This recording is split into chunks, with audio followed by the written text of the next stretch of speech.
Assalamualaikum warahmatullahi wabarakatuh. Oke guys, come back to my channel. Video kali ini saya akan mempresentasikan hermeneutika Al-Quran Hasan Hanafi. Namun sebelumnya saya izin untuk memperkenalkan diri. Oke, nama saya Jeffrian Itmanur Yusuf. Saya dari kelompok 10 hermeneutika Al-Quran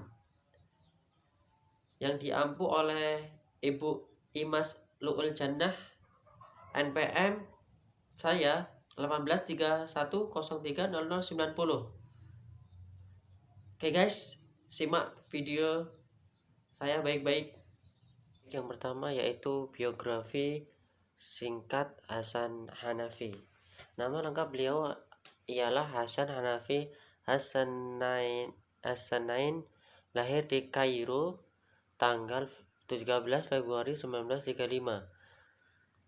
Beliau mulai menghafal Al-Quran sekitar umur 5 tahun.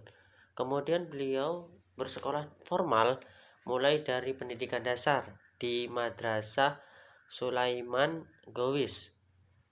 Kemudian melanjutkan pendidikan sanawiyahnya di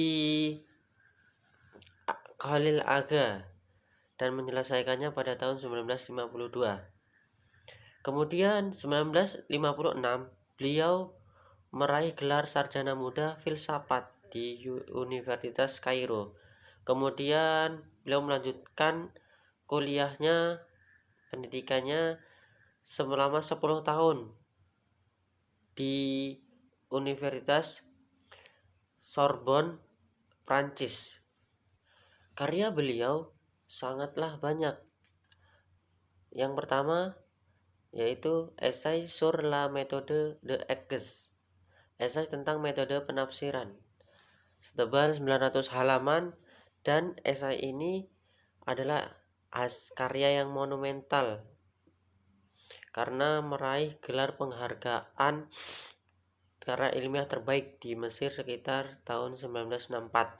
Kemudian yang kedua yaitu Qodaya Al-Mu'asirat fi Fikrina Al-Mu'asir. Yang ketiga yaitu Qodaya Mu'asirat Al-Fikr Al-Gharib. Yang keempat Religious Dialogue dan Revolution. Yang kelima Al-Turas wa Al-Tajdid. Yang keenam Dirasat Islamiyah. Yang ketujuh Din wal Saurah fi Misr. Yang kedelapan Al-Yasar Al-Islami. Yang kesembilan Muqaddimah fi ilmi al-istigrab min. Yang ke-10 min al-aqidah ila al-saurah. Hermeneutika Al-Quran Profesor Hasan Hanafi ini disebut juga hermeneutika pembebasan atau hermeneutika kritis emansipatoris. Mempunyai 3 teori, yaitu yang pertama kritik historis, yang kedua kritik eidetis, yang ketiga kritik praktis. Oke, kita sekarang ke yang pertama, yaitu kritik historis. Kritik historis mempunyai fungsi dalam hermeneutika adalah untuk memastikan keaslian teks yang disampaikan Nabi dalam sejarah. Artinya, perhatian hermeneutik ini terletak pada dimensi wahyu yang sifatnya historis, bukan metafisis. Kemudian, kritis historis ini mempunyai prinsip-prinsip, yaitu yang pertama, teks ditulis secara inverbatim. Nah, inverbatim ini maksudnya sama persis dengan kata-kata yang diucapkan pertama kali.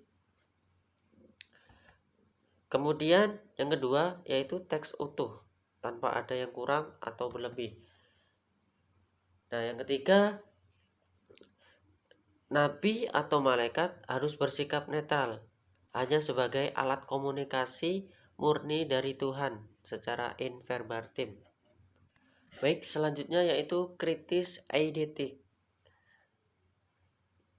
yaitu sebagai proses pemahaman teks yang memiliki fungsi untuk memahami dan menginterpretasi teks setelah validitasnya dikukuhkan oleh kesadaran historis.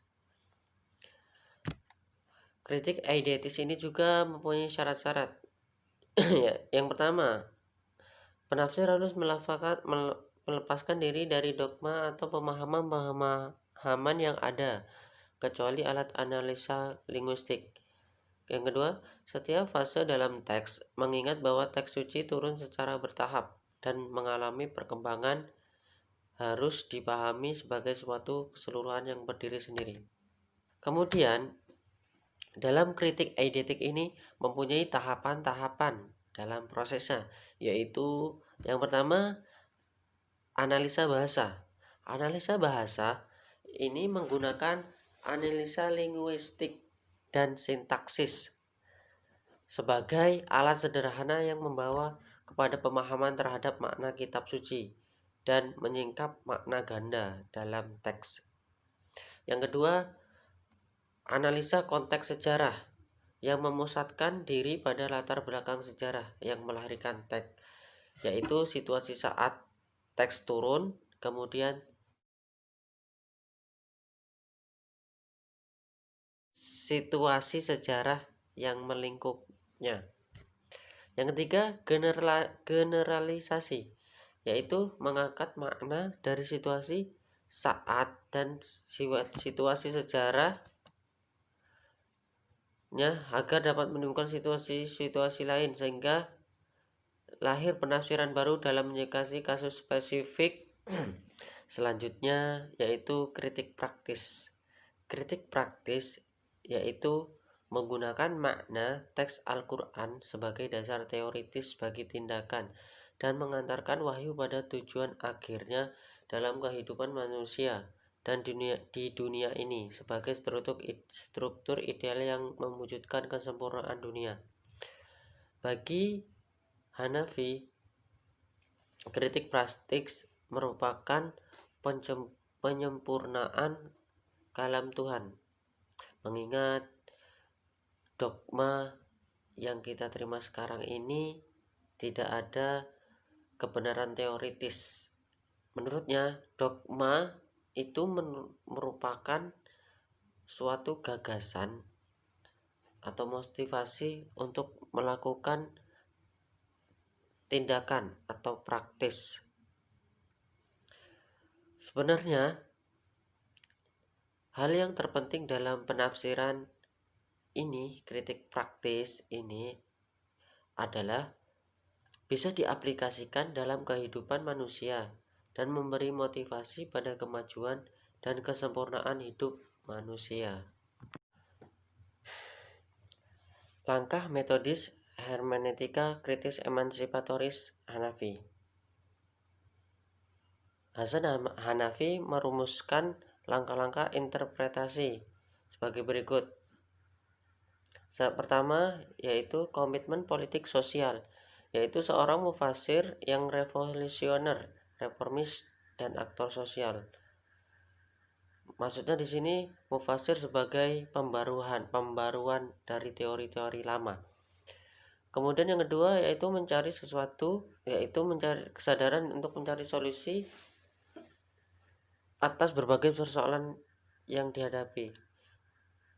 Tafsir Al-Quran di sini sebagai hasil dari penafsiran teks mampu menghadapi masalah-masalah yang muncul di masa kini. Yang ketiga yaitu sinopsis ayat-ayat terkait pada satu tema, yaitu mengumpulkan secara seksama, dibaca, dipahami berkali-kali hingga orientasi umum ayat menjadi nyata. Hasan Hanafi menawarkan tafsir tematik, mengklasifikasi bentuk-bentuk linguistik. Yang kelima, membangun struktur makna yang tepat sesuai dengan sasaran yang dituju. Yang keenam, analisis situasi faktual seperti kemiskinan, HAM, penindasan, dan lain-lain. Yang nomor 7, membandingkan yang ideal dan dengan yang real antara teks dan realitas yang diinduksikan menggunakan statistik ilmu sosial. 8. Deskripsi model-model aksi, yaitu transformasi dari teks ke tindakan, teori ke praktek, dan pemahaman ke perubahan. Nah, itu tadi teman-teman presentasi dari saya tentang hermeneutika Al-Quran. Semoga bermanfaat. Jangan lupa like, share, and comment video ini. Dan jangan lupa yang belum subscribe, silakan subscribe karena subscribe itu gratis.